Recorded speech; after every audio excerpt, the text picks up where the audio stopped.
Welcome everybody to another edition of Dan's Grand Valley Layout.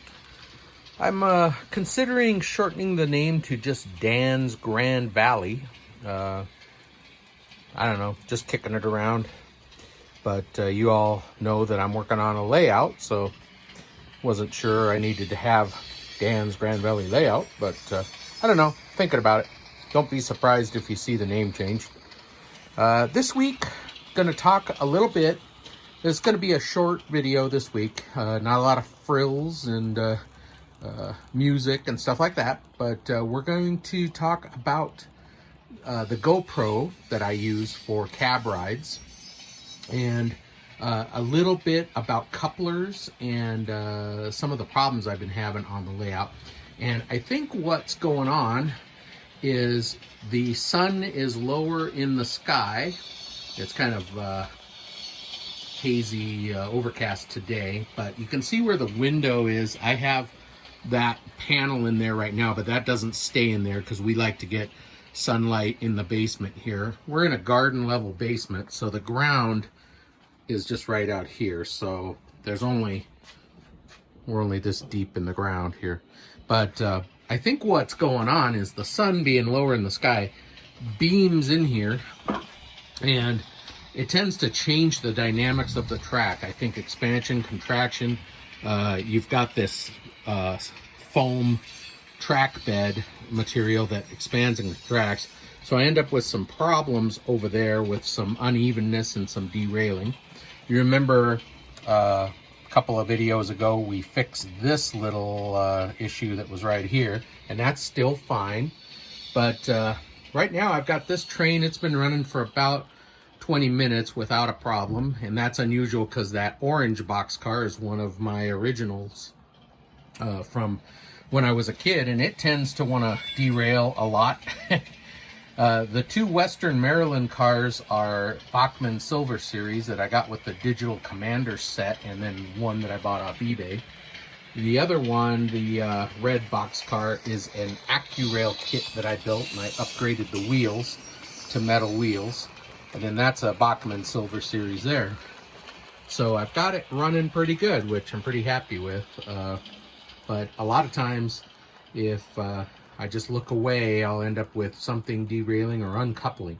So that being said, a lot of you are familiar with the KD track gauge. It's a coupler gauge, and I've got the regular center shank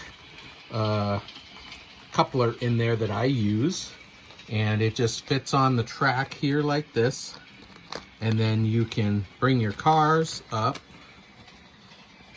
and then gauge where they couple. Let's get a little better view here, and this one looks pretty good. Yeah, that's pretty good. Now I've got the Bachmann Easy Mate coupler on this car. This is one of my original, I think it's a Tyco car, and I just snapped in the Bachmann Easy Mate in there. But anyway, that gauge, that tool is a good tool to have to gauge all your cars. Now this, I've got two of these Bachmann Silver Series cabooses, and here comes one. That's the one that I upgraded with the windows and the KD couplers. But if you'll notice on here, I've got an undershank. Let's see if I can get, yeah, there you go. An undershank coupling on there. That's one of the Bachmanns. But because this car sits lower, I need those couplings to be higher so they don't uncouple on me all the time. So as you can see with a center shank, it couples almost perfectly. So we're going to go over to the bench and talk a little bit about couplings.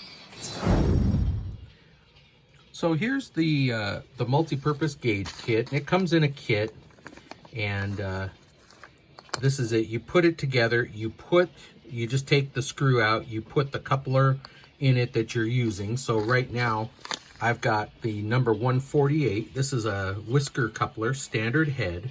So if you look on the KD packaging, it'll show you here that it's a center set shank or a center shank. And that's what I typically use on all my cars. So that's what I've got in here. So like I was saying, there are different ones. So on the caboose, I've got undersets like this so that the coupler sticks up that much higher and makes it easier to connect because it's a lower car. Sometimes on some of your flat cars and stuff, you'll need that. The number 141, that's the same thing, only it's a longer shank.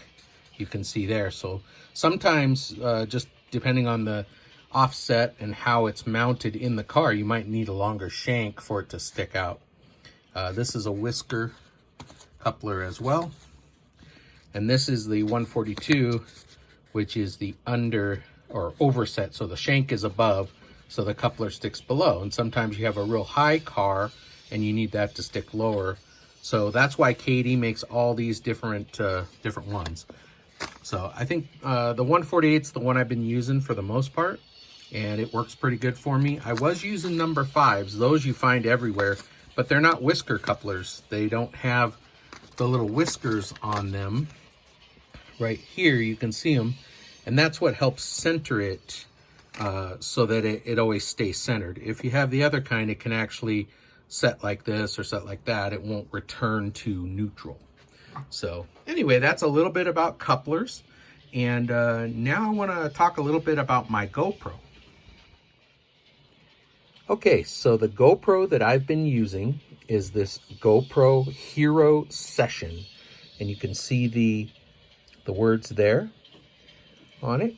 And it's basically, I believe, just a little over 1 inch square. So it's about 1 inch and 3/8 square. And that allows me to have it set on flat cars and fit through my tunnels and everything. This is an older one, but I do know they still make them. They're probably called a Hero 5 or something like that now.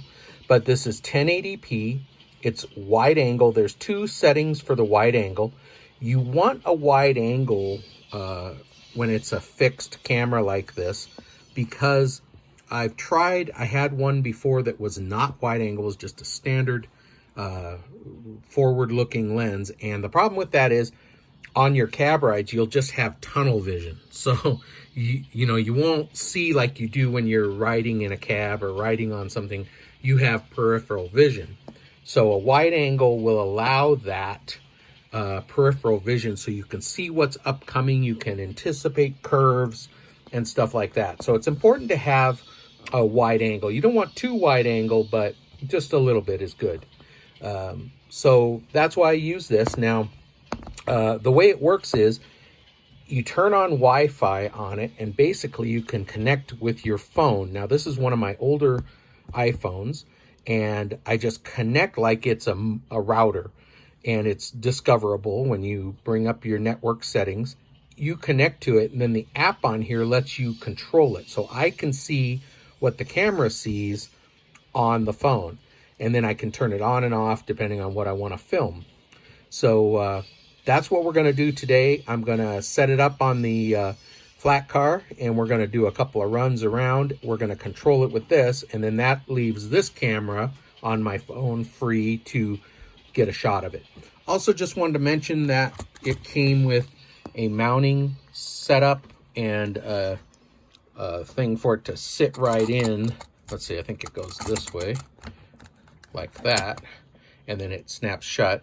And I mounted that on my magnifying visor for when I'm doing track work here, or not track work, bench work. Anything I want to do here on the bench, I can have that set up for hands-free. So with that being said, let's take that over to the layout and we'll run it around a little bit. I've got the GoPro on a flatbed behind the caboose so you can kind of see it from behind, I think that looks pretty cool. Caboose view camera. So of course you can push the car as well for a cab ride, but this time I'm just sort of doing it from behind so you can see the train as it curves around. I like that shot.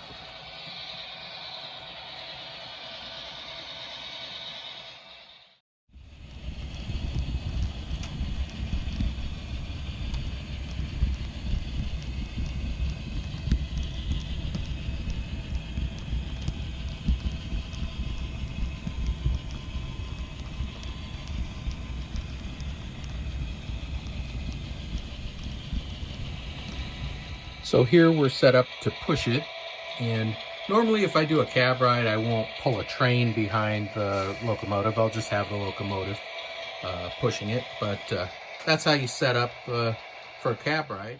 Alright, so that's basically how I do the cab rides. I wanted to mention that this GoPro, it's sort of got a rubberized cover on it, so it does sit really well on the car, and it'll, you know, it can withstand quite a bit of movement without sliding off or going anywhere. So it's actually pretty nice in that regard. So that's why I like using that. Like I said, I think Polaroid makes one, and there's some different manufacturers, but it works pretty well for HO scale. Another thing I wanted to mention just in this quick video is number 307.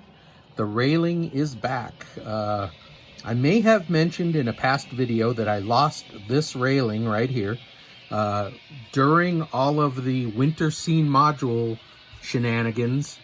It must have gotten hung up on a tree limb or something, and it got pulled right off. So for the last 3-4 weeks I've been searching for it. And finally yesterday, I went inside the mountain and I cleaned up all the snow and everything that I had spread around, and I vacuumed it up. Now I had a nozzle with a screen on the tip, but I didn't find it that way. After I got all done cleaning up everything, I found it inside the shop vac. So I'm so thankful, because I actually went to MTH's website to see if I could buy that part, and I couldn't find anything for this particular locomotive.